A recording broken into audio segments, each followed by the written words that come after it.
જય શ્રી કૃષ્ણ. હવે આપણે ભગવદ્ ગીતાના અધ્યાય 1ની અંદર બીજો શ્લોક આપણે આ વિડીયોની અંદર જોશું. પહેલો શ્લોક ઓલરેડી આપણે આ યુટ્યુબ ચેનલ ઉપર મૂકી ચૂક્યા છીએ. હવે આપણે બીજા શ્લોકની આપણે વાત કરશું.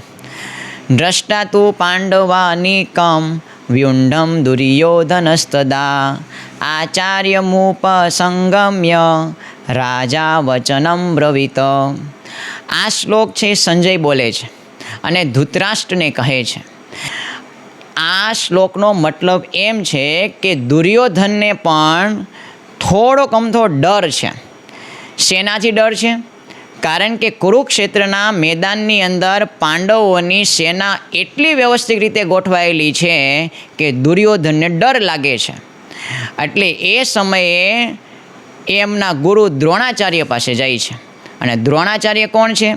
એ પાંડવો અને કૌરવોના ગુરુ છે. અને હવે પછીના શ્લોકની અંદર આપણે એ જોશું કે દુર્યોધન એમના ગુરુ દ્રોણાચાર્ય પાસે જઈને શું વાત કરે છે, જે સંજય ધૃતરાષ્ટ્રને જણાવે છે. તો હવે નેક્સ્ટ વિડીયોની અંદર આપણે વાત કરીશું.